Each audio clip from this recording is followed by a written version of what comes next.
manufacturing interests of this young country are all carried on in little hamlets, which often appear to spring up in the bosom of some forest, gathering around the waterfall which serves to turn the mill wheel. Zachariah Allen, 1829.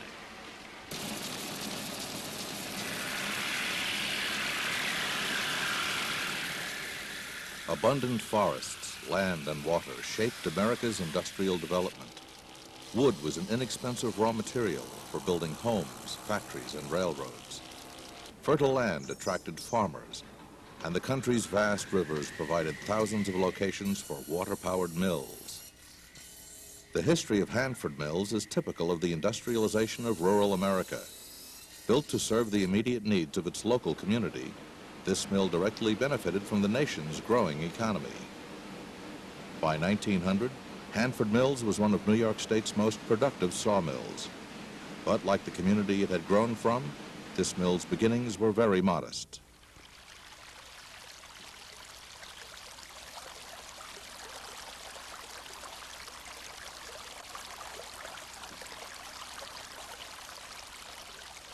Take note, Lot 54 easterly part, 108 acres, able to support a Midland good farm on which perhaps a mill seat. Watered by the Courtright Creek and two other streams, beech, birch, maple, and hemlock timber. Cockburn Survey, 1803. In 1800, when this area was first surveyed, 9 out of every 10 Americans farmed. Land in upstate New York was in demand. Primitive roads made settlement slow and difficult. But families like the Roberts, Brownells, and Rose overcame the challenges and settled in the valley where East Meredith would take shape. In 1846, the growing needs of the emerging community prompted Jonathan Paris to buy East Meredith's Lot 54 and build an up-and-down sawmill. Ownership of this mill changed 4 times until 1860, when it was bought by David Josiah Hanford, a 24-year-old farmer and carpenter's apprentice who used the mill to supplement his farm income.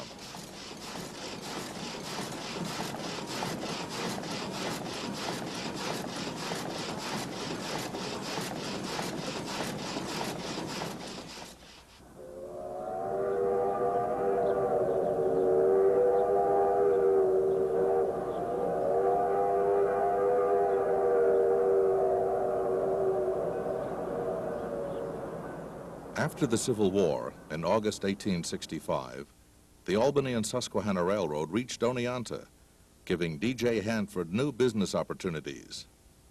The village of East Meredith was growing, increasing demand for the mill's goods and services. In 1869, D.J. built a grist mill and began grinding locally grown grain and reselling mixed feeds brought in by train from across the country.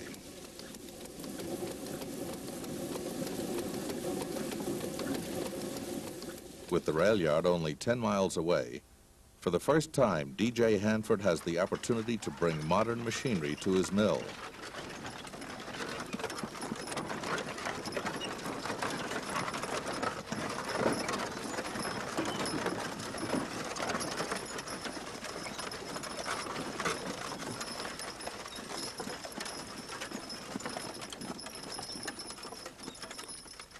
By 1885, D.J. Hanford had added new water turbines, a steam engine, planers, and a modern circular sawmill, greatly increasing his mill's productivity.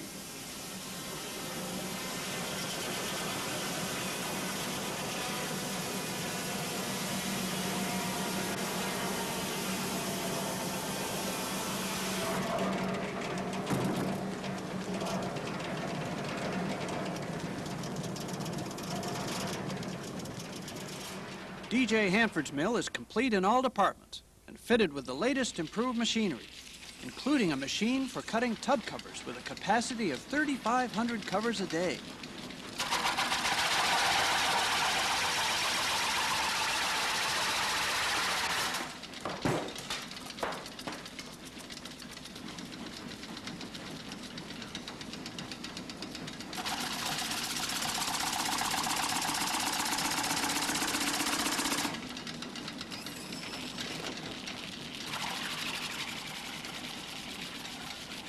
Dear Sir, send me 200 tub covers, maple, 16 1/4 inch, and I will send you a $9 check for the same. Shipped to Cobleskill, New York, L. Terrell. To fill orders, D.J. Hanford hired workers part-time and seasonally. Charlie at Josiah's. He is hired to Josiah for the summer for $18 a month. February 6, 1880, Elizabeth Hanford. By the 1890s, residents and merchants were confident that a direct rail connection would soon reach East Meredith and bring increased prosperity. When this railroad gets itself into working order, I expect to see East Meredith have a boom that will put Oneonta in the shade. All East Meredith wants is a chance to get in its fine work, and it seems as if that time has nearly come. Horace and Will Hanford joined their father's business in the midst of the town's growing optimism. They continued expanding their milling operations in anticipation of the train's arrival. They installed a new grist mill and a larger steam engine. They increased their workforce and added an electric generating plant to ensure longer days and year-round labor.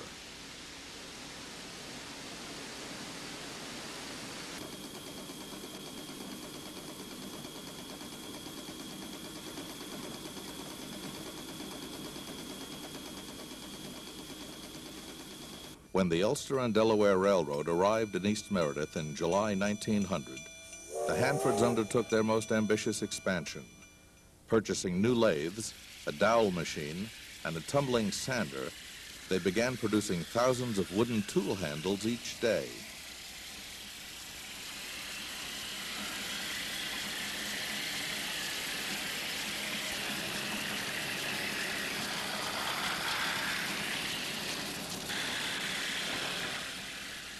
Gentlemen, please quote your lowest price on basswood broom handles. Quote, full carload lots, delivered in New York. These goods are wanted for export and wanted in full carload lots only. Very truly yours, H.B. Estes & Sons, New York, New York. Dear sirs, please enter my order to ship next month as follows. 25,000 number 1 maple handles. Yours truly, William Gager, Broom Manufacturers Supplies, Columbus, Ohio.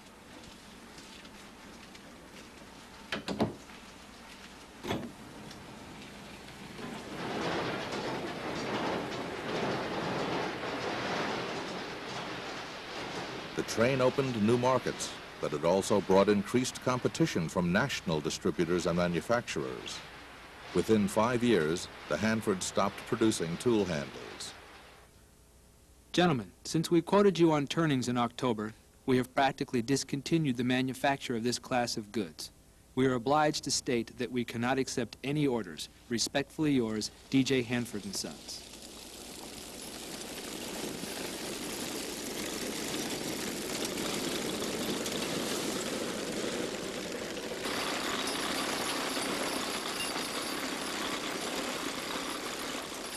With the decline of their tool handle business, the Hanfords turned away from exporting products and began importing more goods for the expanding local market.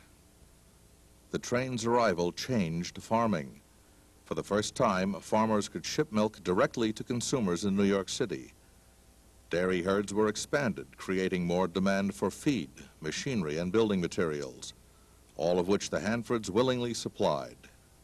The Hanfords built a new warehouse and a larger office to accommodate their growing retail business. International Sugar Feed Company, Minneapolis, Minnesota. Gentlemen, please load our next feed car as follows. 15 tons Climax and 5 tons International Special. Yours respectfully, Hanford Brothers. Mr. Hanford, your order was shipped on the 24th. Loaded 20-ton International Climax dairy feed. Yours truly, International Sugar Feed Company, Minneapolis, Minnesota. Mr. Hanford, we can furnish you British Columbia extra clear red cedar shingles at $3.83 per square. Hoping to receive your order, Frisbee Mill Company, Seattle, Washington. At the end of the First World War, the Hanfords embraced the arrival of the truck as enthusiastically as they had the railroad. They soon began delivering coal, ice, feed, and building supplies, and picking up farmers' milk to haul to local creameries. In a letter to his nephew, Horace Hanford wrote, Dear Merritt, you ought to see our Ford truck. We think it's about the best thing that ever happened. During the month of October, we used it 55.5 hours and made a profit of $22 over the cost of operations. It's going to be a great thing, we are sure. Your Unc, H.D.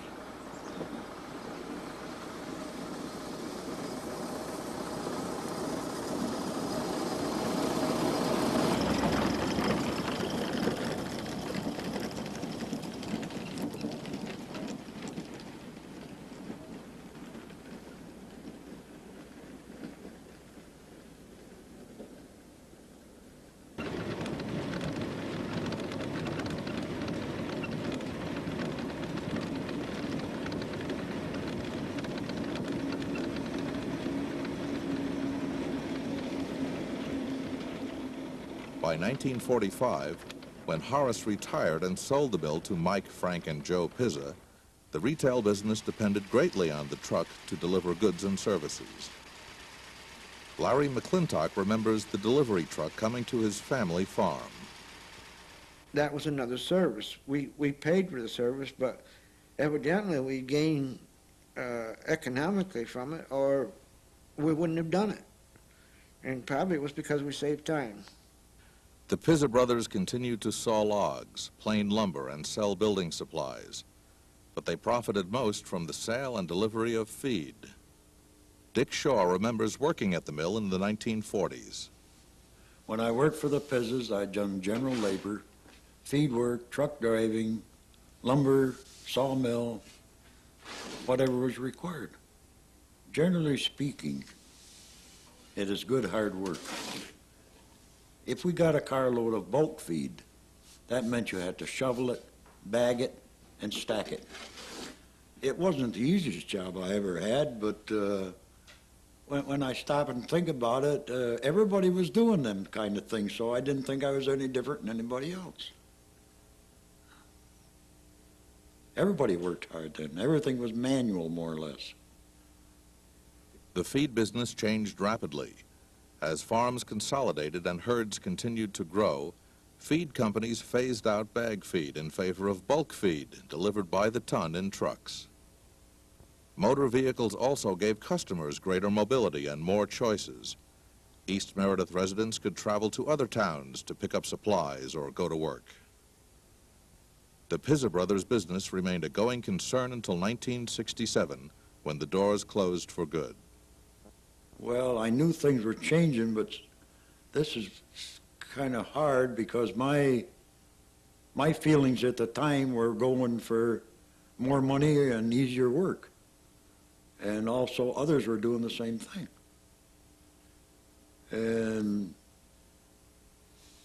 the stores could no longer compete with the markets in bigger places.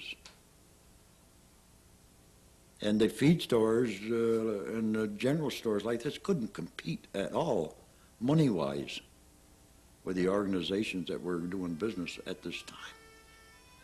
I couldn't understand anybody wanting to go to the feed store or to the sawmill and be a museum. But now I can understand, due to the fact there's no longer any of this stuff existing only as a museum. You don't see any of this stuff in today's market. You know, how many water wheels do you see producing power for a given enterprise?